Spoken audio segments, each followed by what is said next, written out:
민수기는 히브리어 성경 이름으로 미드바르 광야에서라고 말씀을 드렸는데요.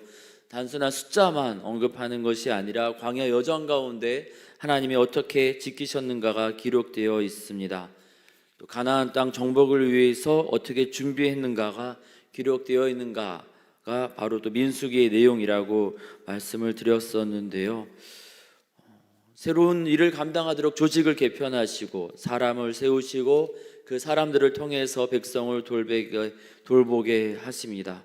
어제 읽어온 말씀에 보니까 지파별로 이렇게 계수하는 것을 보게 되는데요. 한 영혼도 소중하고 그 영혼들이 모여진 전체적인 규모도 그 공동체도 주님은 소중하게 여기십니다.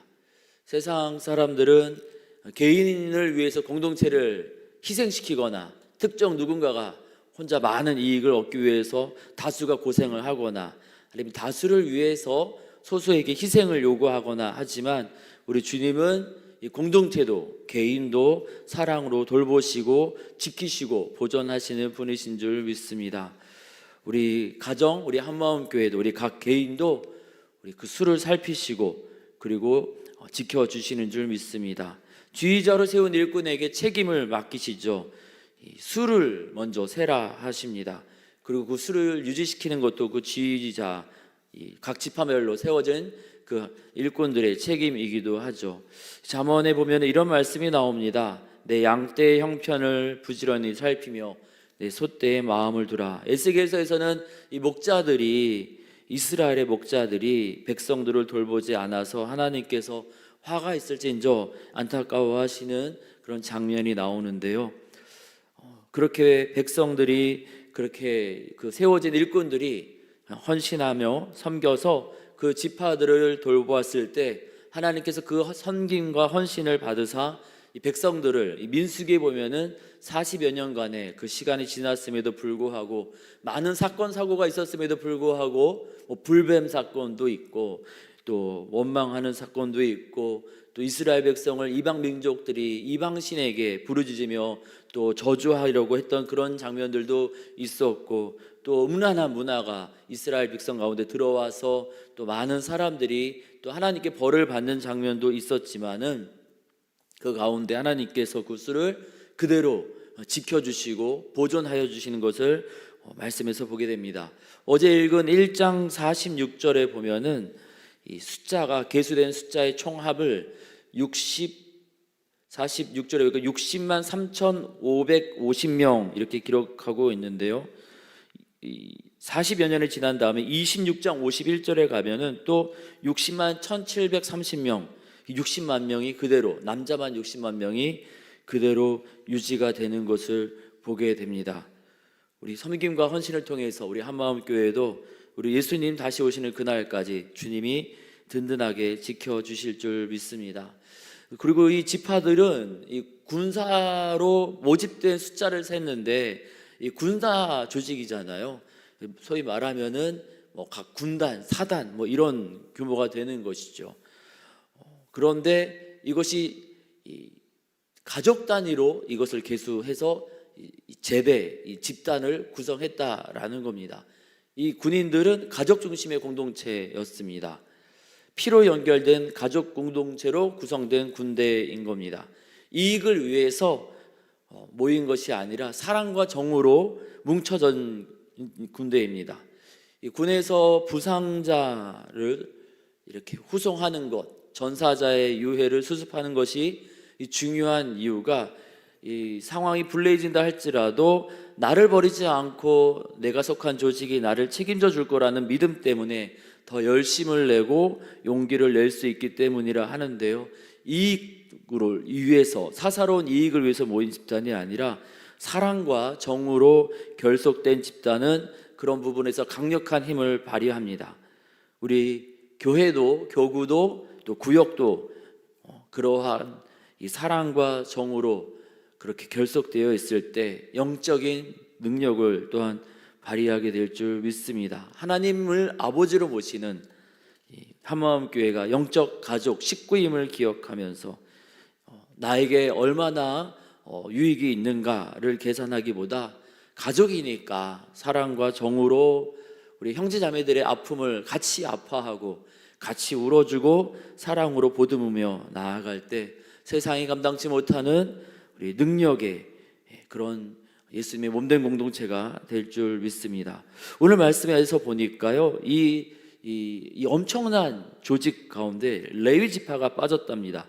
47절에 레위 지파는 그 계수에 들지 아니하였는데 그 이유가 하나님이 그리 명하셨기 때문이라고 48절과 49절에 이제 알려주고 계시죠.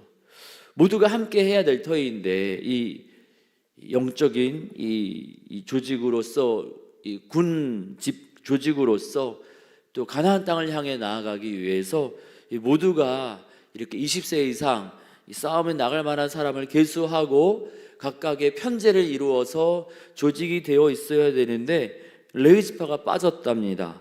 왜 그런 것일까에 대해서 이제 그 이유가 나오는데요. 50절에 보니까 하나님이 명하셨는데 명하신 이유가 성막과 모든 기구와 그 모든 부속품을 관리할 수 있도록, 또 성막과 그 모든 기구를 운반하면서 거기서 봉사하고 성막 주에 진을 치면서 이제 외인의 접근도 막고, 그리고 하나님과 이스라엘 백성 사이에 중간에 레위인이 머물면서 53절에 보니까 하나님의 진노가 이스라엘 회중에게 임하지 않도록 그렇게 성막을 지키기 위해서 그렇게 레위 지파는 제외가 된다.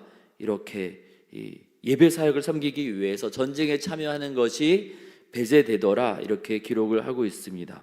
전쟁에 참여할 군인을 계수하는 데에서 배제되는 것을 보면서 우리는 세 가지 깨달음을 얻게 됩니다. 첫 번째, 사람과의 싸움보다 하나님께 예배하는 것이 하나님을 믿는 사람들에게 더 중요하다는 겁니다. 겸직하게 하지 않습니다. 레위는 이 일도 하고 싸움도 나가라 이렇게 하시지 않고 분리시켜서 특별하게 하나님께 예배하는 일을 맡기실 만큼 하나님은 이스라엘 백성이 하나님께 예배하는 것을 소중하게 여기셨습니다. 여러 민족들과 싸우게 되는데 그 한 사람이라도 더 싸워야지 이기지 않겠습니까? 똑같이 보병과 보병으로 싸우는데, 그런데 숫자 늘리는 것보다 이 예배를 섬기는 사람을 구별해서 따로 두는 것이 더 중요하다라는 겁니다. 하나님은 그만큼 예배를 소중히 여기셨다라는 것이죠. 예수님께서 십자가에서 죽으심으로 이루신 일에 대해서 공간복음은 예수님께서 죽으셨을 때 성소 휘장이 위로부터 아래로 찢어졌다라고 기록하고 있습니다.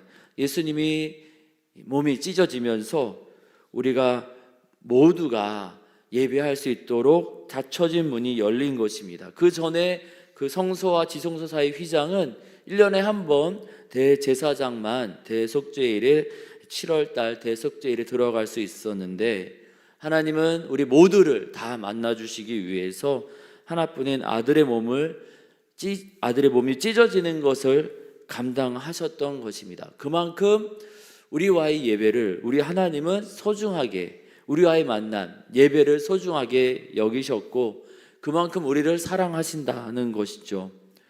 우리와의 만남, 예배를 소중하게 여기시는 것은 구약시대 때도 마찬가지였습니다. 가나안 정복을 위해서 더 많은 사람들이 동원되어야 하지만 아무리 할 일이 많아도 예배를 소홀히 할 수 없다라는 겁니다. 주님께서 그렇게 소중하게 여기시는 그 예배를 우리가 함부로 여길 수 없지 않습니까?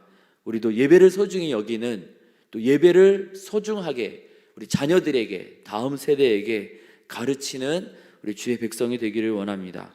두 번째로, 예배를 섬기는 사람은 구별되어야 한다라는 것을 깨닫게 됩니다. 51절에 성막이 세워졌을 때 이 다른 사람이 가까이 오면 죽이라고 하십니다. 아무나 가깝게 와서 내가 도와줄게 해서 이렇게 막 돕고 아무렇게나 해서는 안 된다는 겁니다. 구약시대 때에는 특정 지파로 제한되었습니다. 근데 이 혈통적인 레위 지파로 하나님께 예배하는 이 직임을 감당하는 것이 모든 부분에서 만족이 된 것은 아니었습니다.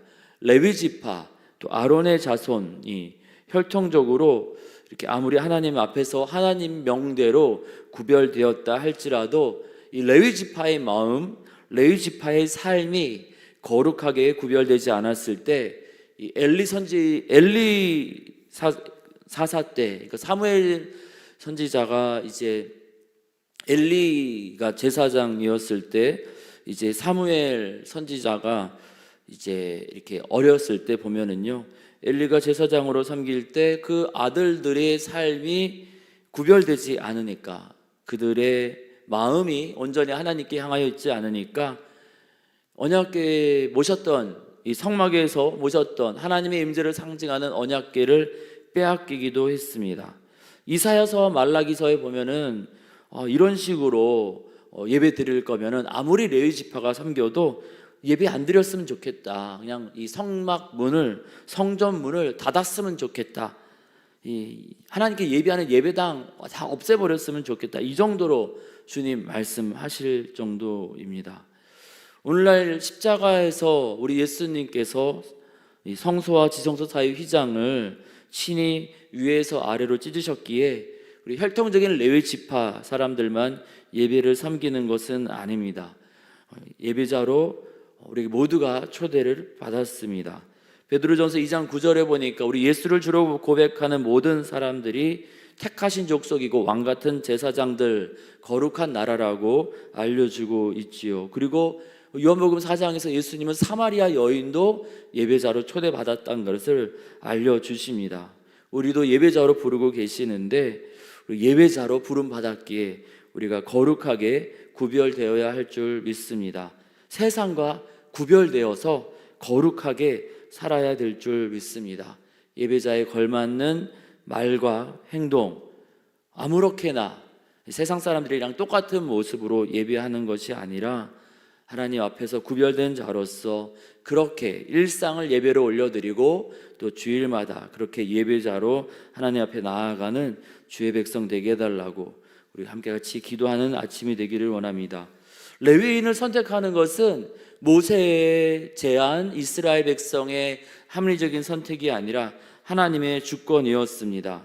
사람들의 선택, 레위 사람들이 싸움은 잘 못하니까 그냥 당신들은 예배나 드리십시오, 이런 인간적인 이성적인 합리적인 판단이 아니라 하나님의 절대적인 주권에 의해서 레위 지파가 아무리 싸움을 잘하든 또는 좀 똑똑하든 똑똑하지 않든 하나님이 지명하에 부르셔서 맡기신 것이지요. 그리고 모세와 백성들은 그것에 순종했습니다. 민수기 1장 마지막 절에 그렇게 나오죠. 이스라엘 자손이 그대로 행하되 어떻게 행하였느냐? 여호와께서 모세에게 명령하신 대로 그대로 다 행하였더라. 우리 보기에 레위 지파가 좀 어리석어 보여도 그래도 하나님이 그 사람 선택하셨으니 전적으로 순종했다라는 겁니다. 하나님을 앞에 나아가는 것, 우리 생각에는 어리석어 보이고 바울도 이야기하죠. 세상 사람들을 보기에는 어리석어 보이는 그 십자가를 통하여서 주님은 우리를 받아주시고 죄의 문제를 해결해 주시고 예배자로 불러주셨다고. 우리 생각에는 다른 방법이 더 합리적이고 더 이해가 되고 전도하기에 쉬워 보일지 모르지만 주님은 구원을 얻을 만한 이름을 예수님 외에는 주시지 않으셨습니다. 하나님 앞에 나아갈 은혜의 방도를 오직 예수님 외에는 주시지 않았습니다. 우리가 아무리 머리를 싸매고 이게 더 좋은 것 같습니다, 하나님 앞에 제안하고 이것이 더 좋은 것 같다라고 판단해도 별 의미가 없습니다. 하나님이 우리 가운데 열어주신 은혜의 방도 예수님 외에는 다른 방법이 없습니다. 이스라엘 백성이 그렇게 순종하며 나아갔던 것처럼 우리도 우리의 지혜와 방법이 아니라 주님이 우리에게 유일하게 열어놓으신 예수님 한 분만을 의지하여서 하나님의 은혜의 자리로 나아가는 예배자 우리 모두가 되기를 원합니다. 그렇게 주의 말씀대로 순종하며 이 광야 같은 인생길을 하나님 바라보며 믿음으로 나아갈 때 우리의 인생길 가운데 우리 주님께서 함께 하사 복되고 평안한 걸음으로 책임져 주시는 은혜의 자리로 인도하여 주실 줄 믿습니다.